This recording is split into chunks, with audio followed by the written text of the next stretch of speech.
There's been a lot of talk recently of the Bulls' current trade assets, or I guess I should say lack thereof. This coming after an article posted by Hoops Hype in which they ranked all of the teams in the league from 1 to 30 in order of who has the most trade assets available to them, and they ranked the Chicago Bulls last on that list. And while this video isn't going to be discussing whether the Bulls should in fact be at the bottom of the league in terms of trade assets, because I personally think it's garbage, not saying the Bulls are ripe with trade assets, but they certainly aren't at the bottom of the league when you look at teams like the Lakers, the Timberwolves, the Suns, the Mavs, the Clippers, who have very little draft capital to work with, who are aging stars that aren't going to fetch you a ton of value in return. But be that as it may, in this video we're actually going to be ranking the Bulls trade assets in order of the most valuable to the least, and I would love to hear your guys' thoughts on it as well. So what's going on, everyone? You're listening to Bulls Central here. Hope you're all doing well. Now, a quick call out. I hate using the term assets to define a player's trade value. Calling a human being a trade asset, or like a commodity, if you will, is a bit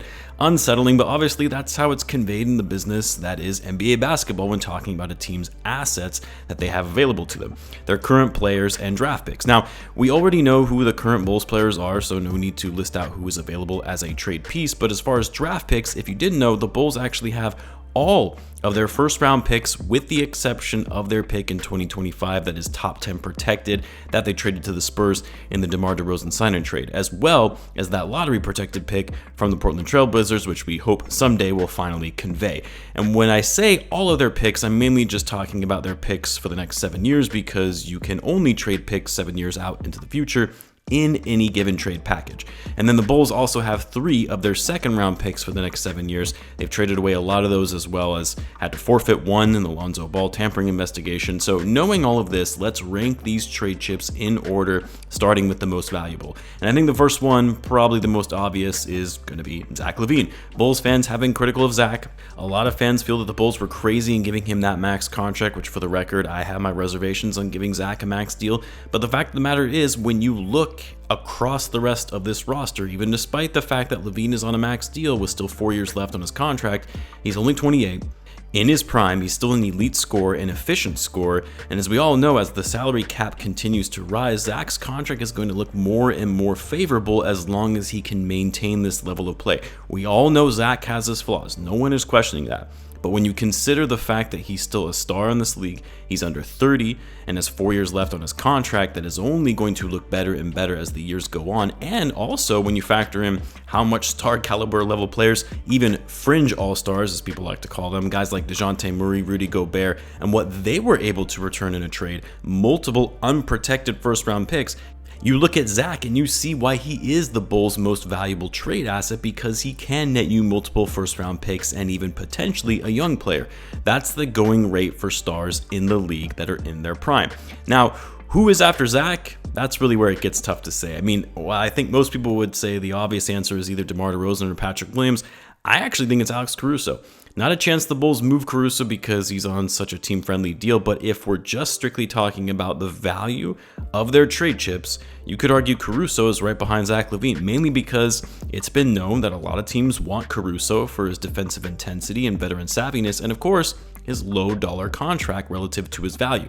Caruso also securing first team all defense definitely helped his trade value as well, and leading up to the deadline, there was talk about the Bulls wanting 2 first-round picks for Alex Caruso, which might seem like a stretch, and I'm sure it was more of just a high asking price because they have no desire to move him, but I do think that Caruso could net you at least 1 first-round pick, if not a first-round pick and a second-round pick, and even potentially a solid role player on an expiring deal to make the money work, and it's why I have him so high on this list.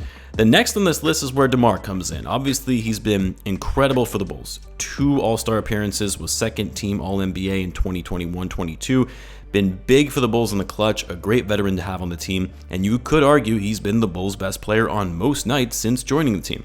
But because he's 34, he's on an expiring contract, he's not going to fetch you some insane haul that you would expect from a star player because he's nearing the end of his career, and teams are going to be a little wary of bringing him in on the last year of his contract and potentially losing him as a 1-year rental and giving up a ton of assets to do so. I do still think that depending on how DeMar plays this season, depending on how desperate some contending teams might be to add another scoring threat to put them over the top, I do think DeMar could get you a protected first-round pick, probably a couple second picks thrown into that, or maybe a younger player or two, not a combination with the picks as well, but separately as trade packages. But the contract piece, his age, as well as his style of play in today's NBA is going to hold his value back just a little bit. Now, really the next on this list is probably going to be the Bulls' first round picks, and not the pick from Portland because it's lottery protected. I'm mainly talking about all of their owned first round picks from 2027 and beyond, because in theory they could trade those picks as unprotected, making them all the more valuable. Keep in mind, since the Bulls have traded the first round pick in 2025 to the Spurs, they cannot trade their picks for 2024 and 26 because of the Stepien rule. Now, the reason I don't have the picks higher here on this list is the further the picks are out into the future, the less valuable they're generally seen for a team that is looking to accumulate draft capital to start rebuilding. But they're still first round picks, and they're still pretty valuable trade chips to the Bulls should they try and make a big splash in moving a couple of those for a star level player. After that, I've got Patrick Williams, and the only reason I don't have Pat higher on this list is because, while I think the league sees the talent and potential there, just like the Bulls, there is some hesitation on whether that potential is actually going to be realized. I mean, him being young, only 21, that's a big factor in driving his overall value up because he hasn't even entered his prime yet and will hopefully continue to get better. But at the current moment for Patrick Williams, do we think he could get the Bulls a first round pick in a trade? I don't really think he could. That obviously could change by the end of the season depending on how he shows up, but based on what we know now, I don't see many teams willing to shed a first round pick or younger assets for Patrick Williams. He's also going into an expiring contract if the Bulls don't reach an extension with him, and trading for a player who's about to be a restricted free agent could be another deterrent when it comes to the value that he can get you in a trade. I mean, after that, you look at some of the younger guys, I would say Coby White is probably next. The Bulls getting him on a bargain deal of 3 years, $33 million is a big reason why his value is higher than it otherwise would be, but also coming off an improved season, also being only 23, about to enter his prime, the potential is there to get better. After that, I would probably go with the Portland protected first round pick. The reason that's not as valuable is because it's kind of uncertain whether or not Portland is actually going to be going into a full-blown rebuild and how long that pick will actually take to convey if they just look to tank year after year.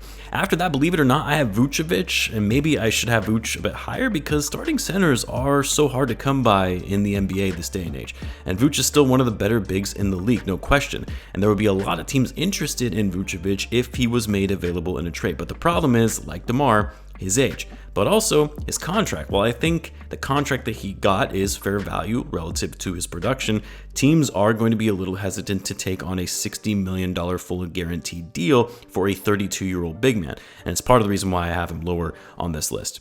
After that, I've got Ayo. He's still young, only 23, the potential to get better, and his contract is decent where he's making under $10 million a year, but that sophomore slump is really going to impact his overall value, trade value on the market. You go further down the list, this is where I have Javon Carter. Now, Carter probably is higher in terms of his value because of how cheap his contract is and the level of effort and impact he brings when he's on the floor, also under 30, but I just don't think the league views him as a sought-after trade piece. If anything, he would be used more as salary filler in a trade deal. Torrey Craig, kind of the same thing. He has value because he's on a minimum deal, but also given his age, the fact that he's also seen as more of a salary filler role player, the value isn't going to be there like a lot of other players on the roster. Then I would probably put the second round picks on the list in terms of value that they would generate. I mean, teams have been throwing out second round picks like they're hotcakes in trade deals. Case in point, the Suns, who sent 6 second-round picks to the Wizards for Bradley Beal. So there is some value in those picks, but nothing that is going to put you over the top in a trade offer, especially when the Bulls only have 3 over the next 7 years.